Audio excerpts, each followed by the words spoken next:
the Portland Pilots are the 2016 West Coast Conference champions. Sharp! In another dimension! And it's gone! A walk-off two-run home run by Tate Budnick, and the Pilots win it! The Portland Pilots win their first national championship in overtime! We're joined on the Portside pod by Ian Solof, the longtime head coach of the Portland women's cross country and track and field teams. Ian, thanks for joining us today. Absolutely. Thanks for having me. So it's been a while. How's it going? What have you been up to? Well, yeah, it's been a little different this year, a little chaotic. We are back to having some regular practice with the team, so that's a big plus for everybody. We can practice 4 days a week, so we're going Monday through Thursday right now, and it's a little tricky. It's not what we're used to, but we're trying to make the best of it for sure. So that kind of leads us into our next question. With the season postponed, we kind of have a better idea now what it'll actually look like getting going right after the new year. With the delayed start, how does that change your approach, and specifically in regards to training? Yeah, it's tricky because we don't have any competitions this fall. So there's no urgency to be in shape or to be ready for a big meet next month or anything like that. But we also don't want to be so complacent that we are not prepared when we get to January and February, because with what that's looking like as a season, it's going to be pretty short. It's going to be maybe 6 weeks for that winter cross country season, which is about half of what we're used to in the fall. So if you're not in shape and ready to go, you're not going to have much of a chance to do anything in the winter. So we're trying to make sure that everybody can train consistently and get themselves where they need to be for the Christmas break, and sort of get through this weird period of we don't have meets, but we're practicing, but there's no urgency, but there's going to be some urgency pretty soon. So we're just trying to get that across to the athletes and make sure that they know, you need to be doing some work right now. It's not just a free time where you don't have to do anything. You got to be getting yourself prepared for where you need to be a couple months from now. Is there anything you can do as part of your training that kind of simulates a meet, kind of a race day experience? We can do a little bit of that, some time trials. We can go and just pick a distance and say, we're going to run a hard 2-mile race or something, or not a race, but just a time trial, hard effort. But yeah, it's definitely not the same. And I tend to worry less about that and just focus more on consistent, steady training and people staying healthy and being able to get into good shape.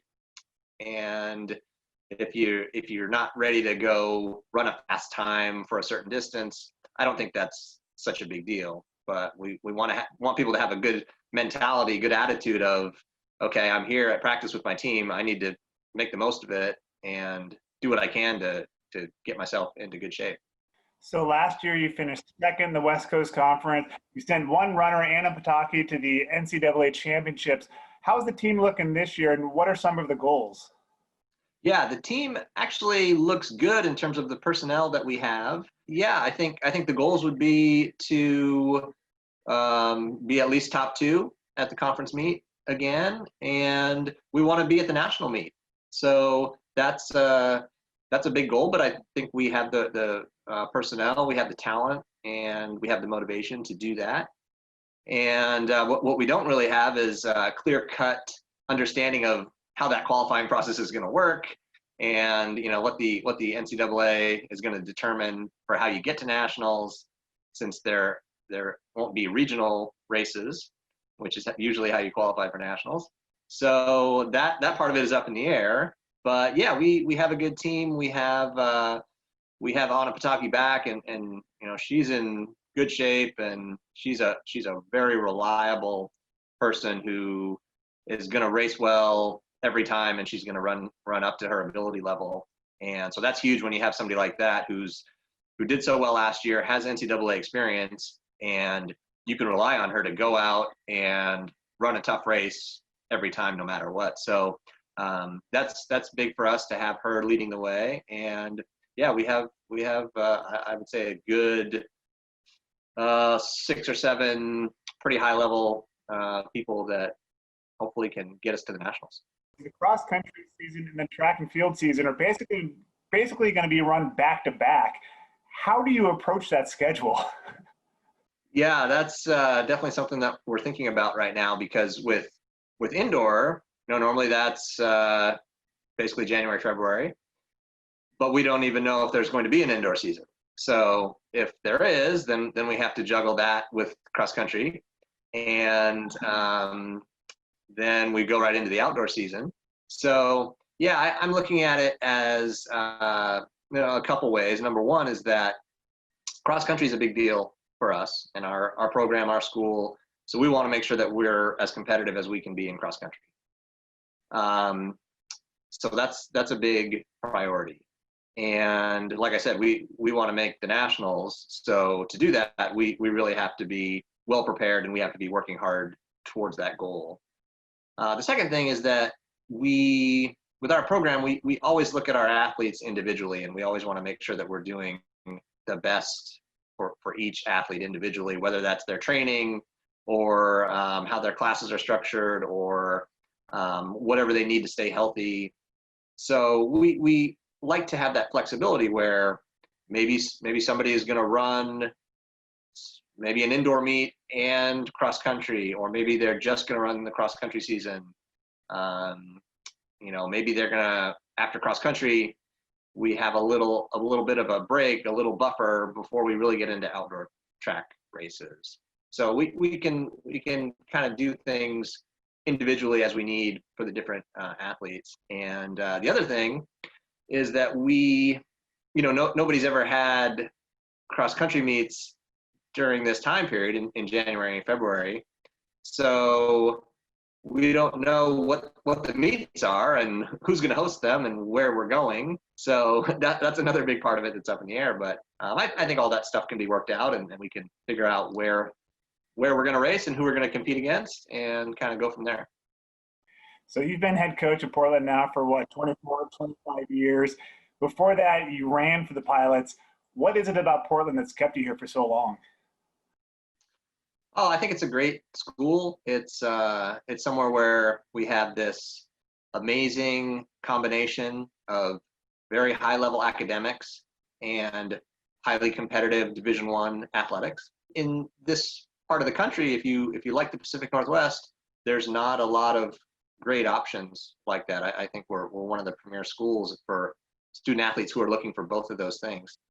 And besides that, I like living in this part of the country, and I think UP is a great place to work, and it's big enough where you have a lot of opportunity, and you can set high goals for yourself, for your program, but it's small enough where it's easy to get things done. It's easy to walk down the hall and have a conversation with an administrator about something that you need. It's easy to check in on your athletes. It's small enough where you feel like, okay, this is very doable, and you feel like you're part of this little community where everybody wants to work hard, and we want to show what we can do as a smaller school who's not one of the traditional Power 5 type schools, but we can be very competitive, and that's really satisfying when you can compete with schools that maybe some people would say you're not supposed to be able to compete with them, or they're always going to be better, or they have all the budget and all the publicity and everything that people think you need, but we're able to do it at our school. So that's exciting for me. You've won numerous West Coast Conference titles. You've sent runners and teams to the NCAA championships. Is it because of all those reasons you just listed? Is that what's allowed your team to be successful through the years? I think any success usually builds on itself, and it makes it easier to be more successful. And you accomplish something And then you start to think a little bigger and you set a little bigger goals.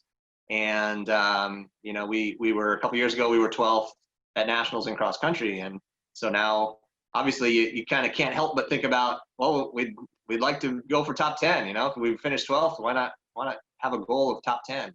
So having that success really builds on what you want to accomplish next. And I think a big factor for me is just the athletes who come in and you see their motivation and their work ethic.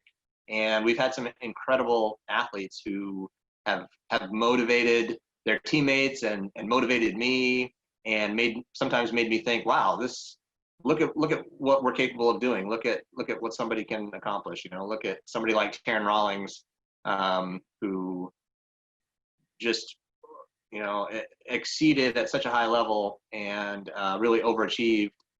And you know, that kind of makes you think, well, why can't we find the next TARYN Rawlings, and why can't somebody else develop like that and go to nationals and be All-American and you know, be one of the top people in the country. So yeah, it's really satisfying when you have that success.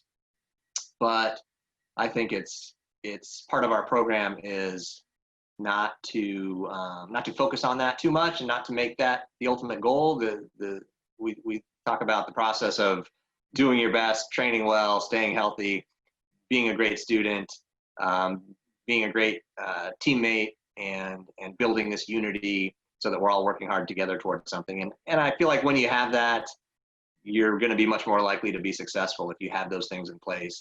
If the focus is just on trying to win stuff and getting a fast PR, then you might not have those other things in place, and you really need them to be successful and to be consistently successful over the years. And before we go, I want to ask about Forest Park, which is one of my favorite places in the entire state of Oregon. How valuable of a tool is Forest Park for your program, and just offering all the trails, and it's literally right across the bridge from campus? Yeah, oh, it's amazing. It's, I mean, I don't think I can overstate what a great opportunity that is, having that, and what a benefit it is for our program. I mean, anybody who's a runner, if you go there, you will understand what a great area it is, and just how amazing it is to have that within a big city. Most places don't have that, and so it's easy to sort of take it for granted, but it's really a huge deal. It's great for injury prevention and being able to run on soft surfaces, and we can do workouts there and do a lot of different types of training. But it's just great, I think, mentally to have this beautiful place to go run in the trees, and there's no cars and there's no sidewalks and pavement, and it's amazing. So yeah, we're really lucky to have that, and you know, that's a big part of our recruiting, is we want people to know that this is something we have right here that we utilize, and there aren't too many places like that in the whole country. Ian Soloff, head coach of women's cross country and track field teams. Thank you for joining us here in the Portside Pod. Thanks, Adam.